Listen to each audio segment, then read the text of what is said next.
Hi, welcome to Positively Sparking, a podcast on internet marketing, online productivity and business. Today I'm with Mark Hughes, co-founder of Tutora, a website for finding great private tutors in the UK that has grown from 2 friends starting off in the bedroom to 12 members of staff in just 1 year. Hey Mark, welcome to the podcast. Hiya. It's good to have you here. Your business is a very interesting one. So Mark, let's hear all about you. Tell us who you are and what you do. Sure. So I'm one of the co-founders of Tutora. Tutor is essentially a marketplace for finding a private tutor. So that's for things like maths, English and science, the sort of core subjects that you learn at school. But we really cover sort of a range of things. So we've got a lot of language tutors. Music's a fairly big part of our business as well. So people learning piano, violin, etc. Really, Tutor is basically a platform, so we don't do any of the sort of arranging of lessons ourselves. It's a bit like Airbnb, so you go on, you spell out what you're looking for. So, I'm looking for a tutor tomorrow for maths, GCSE. You find a tutor that you like the look of, you can exchange messages back and forth, and we sort of handle all the billing and the payment side of things. So you don't have to sort of remember to bring along cash or sort of accept payments if you're a tutor. It just goes straight into your bank account. So really we're trying to sort of make the whole tuition industry a little bit more modern. It's not really moved on much. So that's what Tutora is. In terms of my background, I've kind of done a little bit of everything. So I started life as an engineer. That's what I studied at university.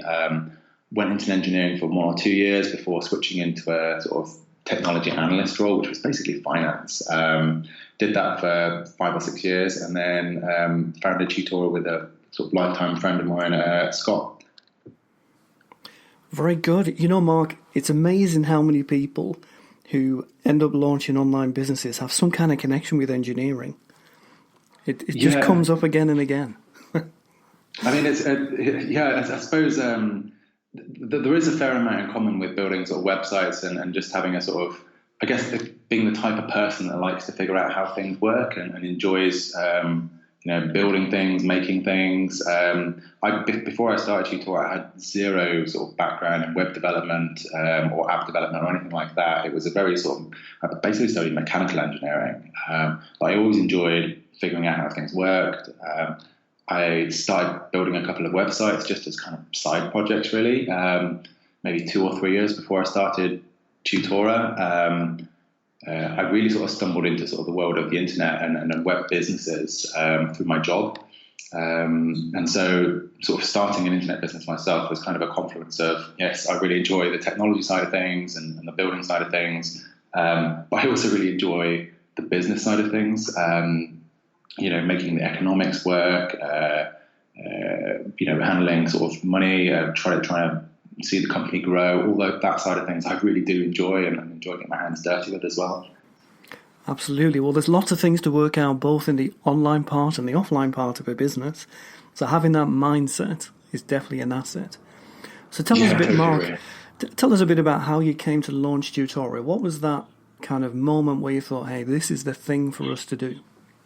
Yeah, so I mean, it's hard to pin it down to one moment, as I think a lot of these sort of stories are. It'd be great if I sort of was sitting in the bathroom one day, I had this great idea, but essentially Scott was working as a teacher and gave up his job to essentially become a full-time private tutor. He found pretty quickly that he was getting too much work, so too many parents were coming to him looking for private tuition, and he was a primary teacher as well, which is not kind of what you expect. These are relatively young kids. So he kind of realized, well, this is a booming business. He tried to find tutors online, and essentially there's nowhere good to find one, or there was nowhere good to find one. There's sort of really outdated websites. A lot of people use Gumtree or Craigslist or things like that. It's just a really poor experience. So we basically chatted about it over the phone. We had the idea of setting up essentially a tuition agency, which would be where you have a network of tutors. If you can't do the tuition request yourself, you sort of pass it on to these guys and they do the lessons and you take a cut. But we quickly realized, well, actually, now it's not a really scalable business. And if you look at what's happening in other industries like hotels or taxis, it's really this marketplace model that consumers seem to really like. So we decided to build it around that, essentially. And that's kind of where the initial idea came from. It was sort of a combination of us sort of realizing that, the world of finding services is changing, combined with the fact that Scott was working as a tutor and realized, this is a huge industry and one that's not well served at the moment. Very good. So you saw the opportunity. Scott had experience of that particular world, and then you also had the bravery to jump in there and make it all work. So yeah, that's the tricky part. That is the tricky part, exactly. It's a commitment both time-wise and financially, and we never know until we put something out there into the world. We never know if it's actually going to work or not. So tell us a bit about the moment when you really thought, do you know what, this has got legs. What was it that told you that once the site was launched? Yeah, I mean, it was definitely a fair while after the site was launched. So we kind of both committed fully to Tutora pretty early on. So we both left our jobs before the website had even really been started to be built. So we saved up as much money as we could. We spent the next sort of 4 or 5 months basically getting the site ready. At first, it was just a real trickle of business coming our way. Me and Scott spent a lot of time basically going door to door, handing out flyers. We stood in the park, basically hassling people to give us their number so we could try and organise tuition for them. It was like literally fighting for every sort of scrap of business for the first 4 or 5 months. But over time, it kind of just gradually started to get a little bit bigger and a little bit bigger. And it's a funny thing, like especially with a business like ours, which is based around the internet, there's big economies of scale. We basically reached a point where you stopped having to push as hard to make the business grow, and it sort of just started to grow on its own. And I suppose that would have been around the start of 2016 when we realised, actually, this is looking pretty promising. Good. And when was it that you launched the business originally? When were those early brave days where you left your jobs and jumped into it full time? So we took on our first customer at the end of August 2015. So I think we launched at the start of 2015. It took us a couple of weeks before we actually persuaded anybody to part with money for our service. We gave up our jobs maybe 4 months before that, and that was basically that 4 months was spent trying to get everything in place as quickly as possible because we've got a limited pot of savings that we were just burning through. But really, it was like we didn't feel comfortable trying to do it alongside our existing jobs. I think would have given up, frankly, because it does just require a massive amount of effort to get things going. So if we'd have tried to hedge our bets a bit, and done a couple of hours here and there in the evening, I just don't think it would have ever gone. So it was a great decision in retrospect, but yeah, everything's easy in retrospect. Absolutely is. So Mark, did you do most of the web development yourself? Initially, I didn't actually. We used a combination of myself and a sort of freelance web developer and a designer as well. Then we went through a phase where I was doing the majority of it when it was just me and Scott sort of working on the project. And more recently, I've sort of fallen back into doing pretty much zero web development because we've sort of got an in-house team now. A lot of the initial project was done by a freelancer who was just a lot quicker and better than me, to be honest. And that also left you the space to think things through, I guess, didn't it? You had lots of thinking about how the business was going to operate, how it would work in the sense of attracting both tutors and students. So there's a lot there to do anyway. So one thing I noticed on your website is you mention the trusted way to find a tutor. So this is one of the statements that you use. So tell us a bit about how that works, because I'm guessing that's something that you've focused on and found makes a difference. Yeah, so we're in a competitive industry, and There's a lot of other ways that people can find a tutor. So, as I mentioned, a lot of people go to Gumtree. A lot of people use word of mouth. That's still sort of our biggest competitor. Is essentially parents find a tutor and they get chatting to one of their friends and they recommend them. And that's the same in a lot of industries. And the one industry we've always sort of drawn parallels with is sort of tradesmen. So most people will find a plumber through, word of mouth. It's just not a particularly transparent industry, unlike something like hotels, where it has really become a sort of a very review-driven, sort of transparent industry where unless you're offering really good customer service, you're not going to survive.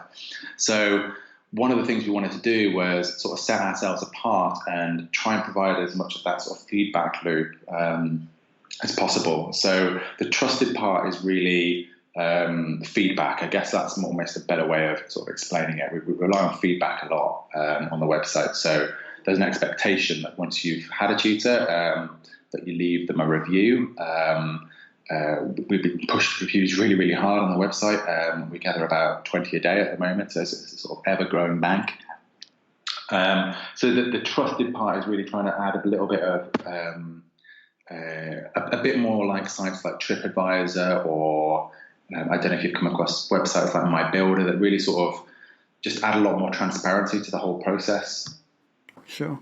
It makes a lot of great sense because it's how the web operates in 2017, isn't it? People see something they like and then the next thing they want to know is have other people bought this from this company and what happened? Yeah, I think it's you're exactly right there, and especially in an industry like tutoring, where it really matters to parents. They really care about their kids' education, and they're willing to spend quite a lot of money on it. But what matters to them is that they can trust the person who's, let's face it, going to come round to their house and teach their child. It's a sort of privileged position that we're in, really. So we do things like collecting an identification document of every single tutor that's on the website, a passport or a driving license. We make sure that everybody's got a profile picture, and we've collected their sort of legal name and address. So all those little things that just make it, take a little bit of the weight off parents, really, and just make it as easy as possible. While also still trying to give them as much choice as possible as well. Great stuff. So I was going to ask you next how you split promoting to tutors and students, and I still want to do that, but also wondered if you thought that trusted kind of methodology that you use, where you take in certification of identification and checking people out, essentially, do you think that's a benefit to great tutors, and that perhaps helps you attract more good tutors? Yeah, that's a tough question. I mean, I think in an ideal world, it wouldn't be necessary, and people would have the tools to sort of share, their sort of trust marks, I guess. Whereas, and a lot of people, I guess, would do that through things like websites. That's how a lot of other businesses sort of promote themselves. They can get a website built. They can show certificates on the website, all those sorts of things. In tuition, not many people have the resources or the time to sort of do that because it's not a full-time job for most people. It's something they do 2 or 3 hours in the evening. So what I hope we've done is just made it really easy to sort of for you to go out there and prove yourself. So if you've got certificates, we allow them you to sort of see those.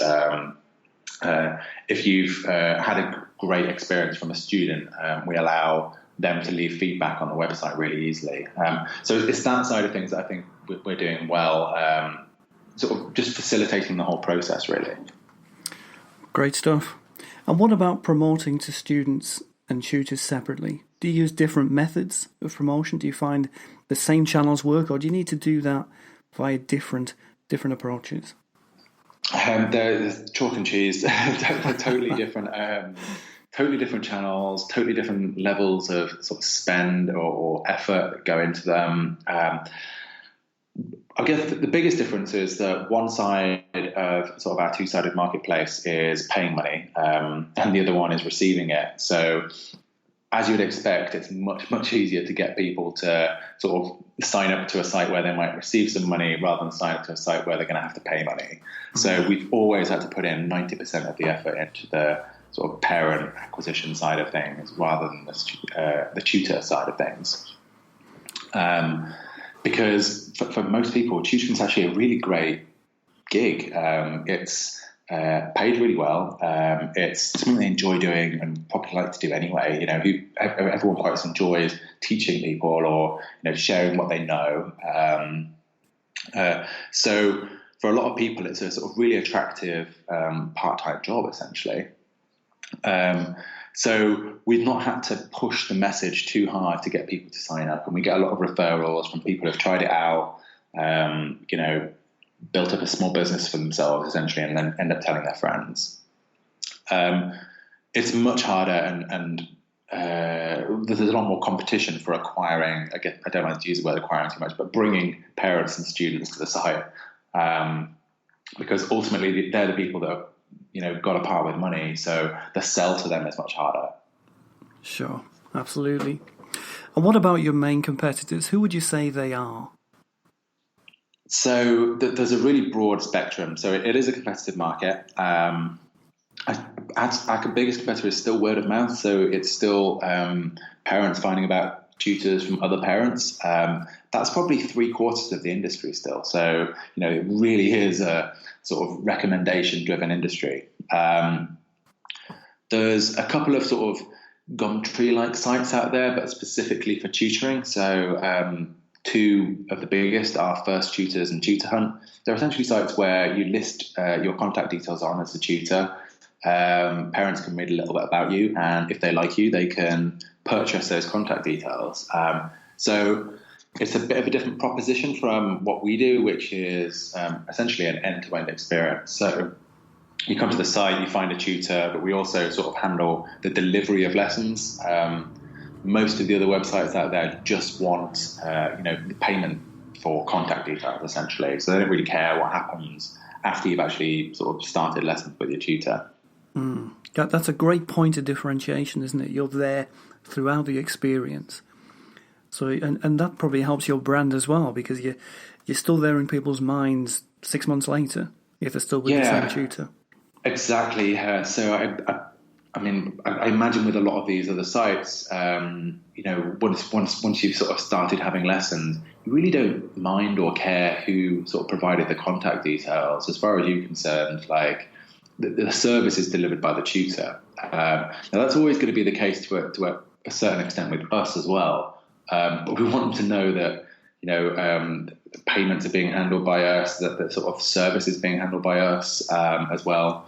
We're making a big push into online tutoring, which does change the equation a little bit as well. So with online tutoring, you also provide the platform where the tuition takes place, the software, which makes it a much more sort of controlled experience.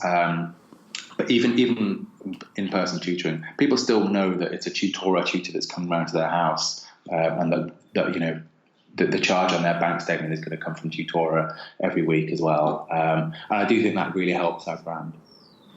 Great stuff. So that last point you made there about online tuition and your step into that, do you believe that all tuition will one day be done online? Or do you think we'll always need or prefer an in-person approach? I think, the future spans out quite a long way, right? So I think over the next 10 years, there's going to be a gradual shift towards online. And I think it will be a big, big piece of the market ultimately. The advantage is just too big. It's really the technology that and people's sort of willingness to do it, habit, are the two things holding it back. There's no fundamental reason why it should be worse in any way at all. Having said that, a lot of people will happily pay a premium for someone to come round to their house.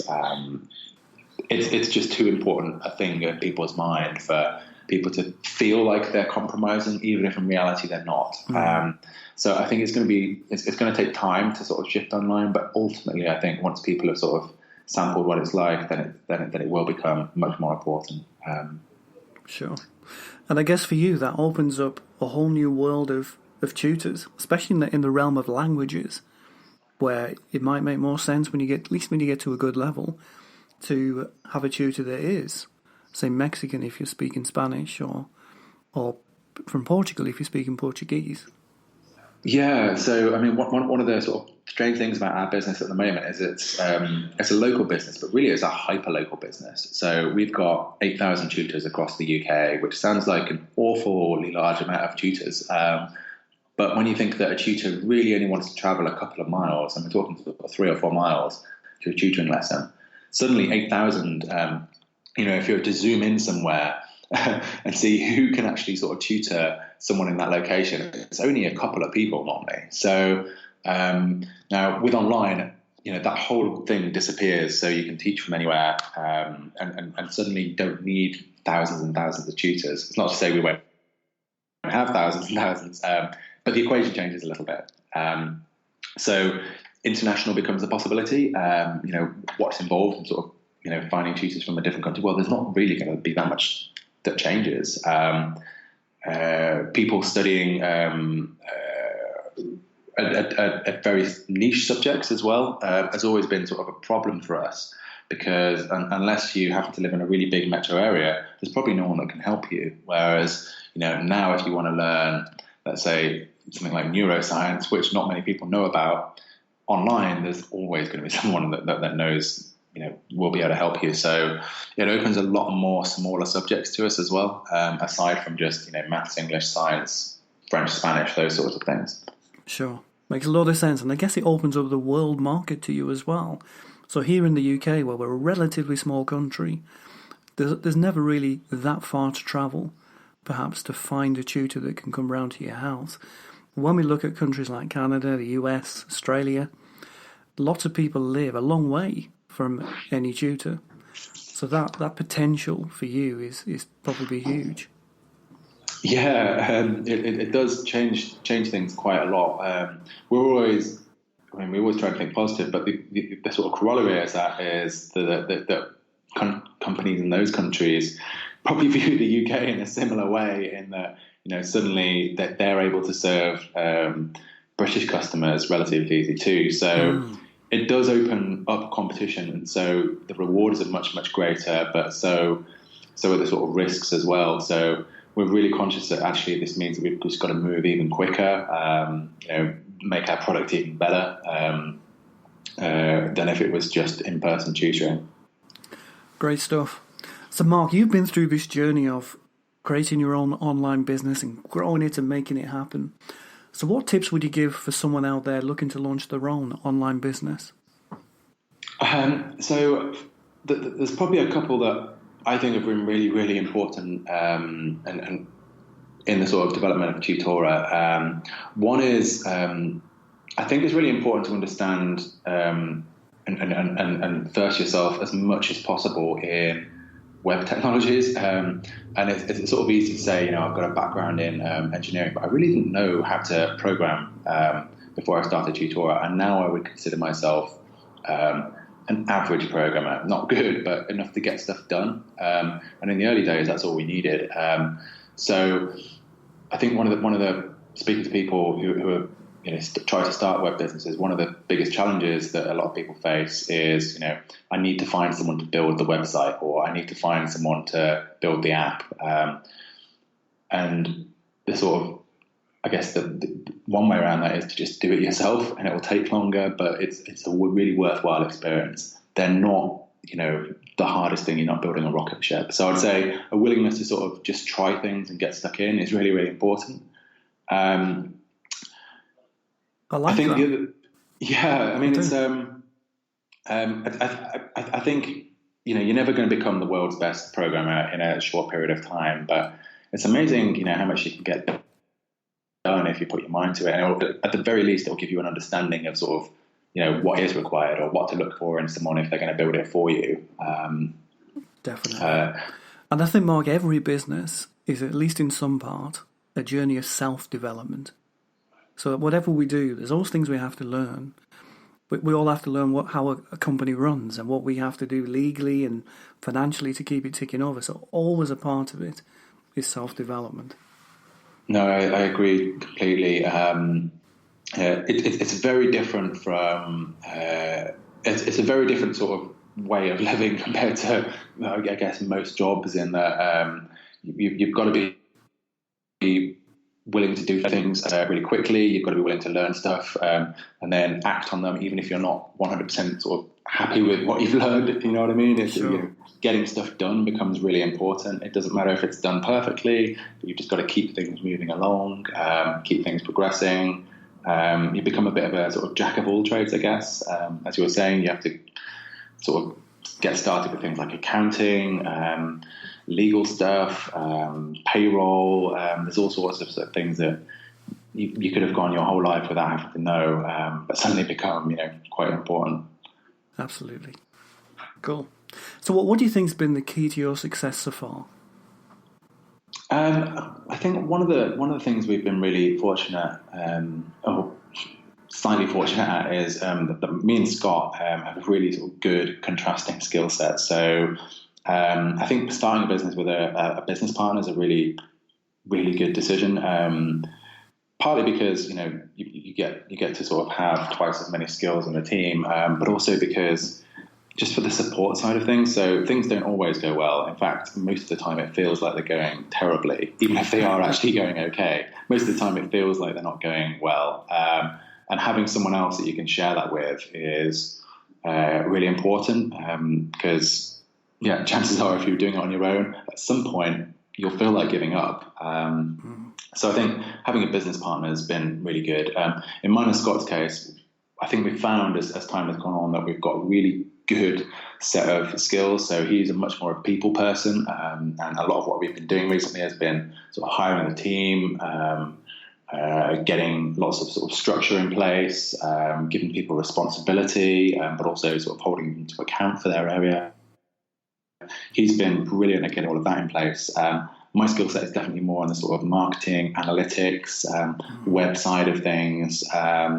And it's been great for me to be able to get on with that stuff without having to worry about, we've got an interview in 15 minutes, what are we going to what questions we're going to ask, those sorts of things. So it's been really fortunate to have someone like Scott who's able to sort of take those bits of the business and really do a good job with them. Sounds great, Mark. I think one of the things you've mentioned there, which is really important, is if you do go into business with a partner in that business, is to try and find someone who has different skills to you, which sounds like you certainly have. It's great for support, if you said, but if you both have different skills, then you're doubling up. You're making the business twice as effective because you have more skill sets in just the two of you. Yeah, I think so. And it just makes the sort of division of responsibilities a little bit clearer as well. It feels we both know who should be doing what jobs most of the time, and that just makes things go a lot smoother. The other sort of strange thing about our business, I guess the two of us, is that we've been lifelong friends, and a lot of people sort of said, it's don't go into a business with your friends. It's sort of a common bit of advice, whereas we've actually found that's been a really sort of positive thing for us. Comes back to sort of what I was saying before, which is that you'll feel really down at times. Things don't always go your way, and when it's your own business, even things that shouldn't really matter that much really affect you. You like to see things going in the right direction all the time. Because we've known each other such a long time, there's never been a question of us giving up, or one person accusing the other person of if only you were pulling your weight, or if only you'd done this right. It's always been very sort of, we've both been in it together. So actually starting with a friend has been a really good experience for us. It's good to hear. Really good to hear, Mark. So we've heard a lot about your journey so far. What are you going to do next with Tutora?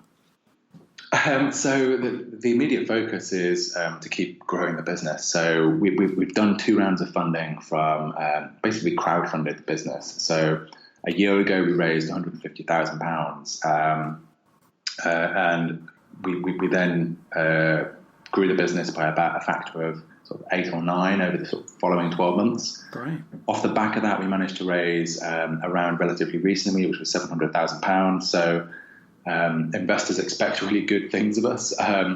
So the next year or 2 years is going to be about delivering as much as possible.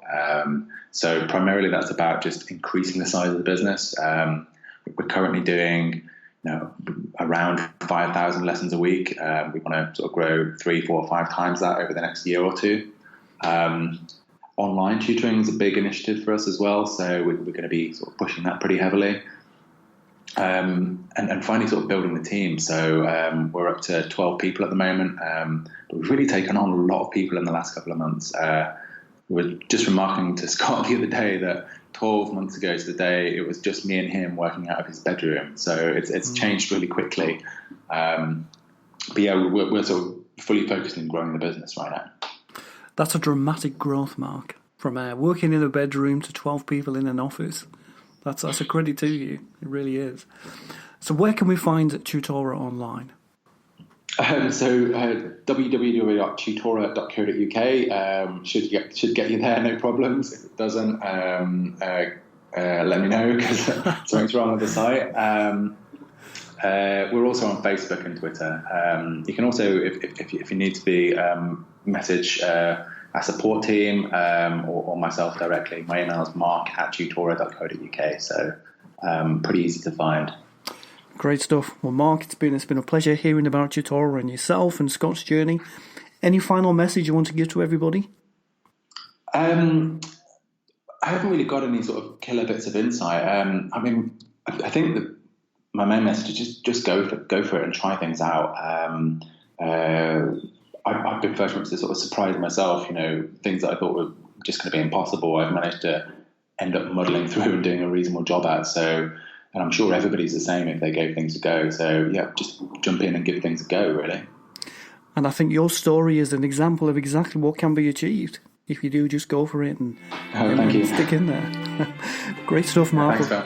Thank you so much for coming on the podcast. It's been great having you here, and have a great rest of the day. No, thank you. I really enjoyed it.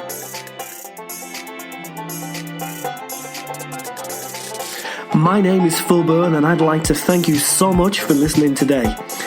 I hope you got something really good to take away from this week's episode for you or your business. And you know what? I'd like to give you something more. In fact, I'd like to give you a whole free web marketing pack full of all my latest and best ideas on how you can take your business forward positively online. Download your pack at positivesparks.co.uk/pack. And most of all, guys, look forward to seeing you again next week.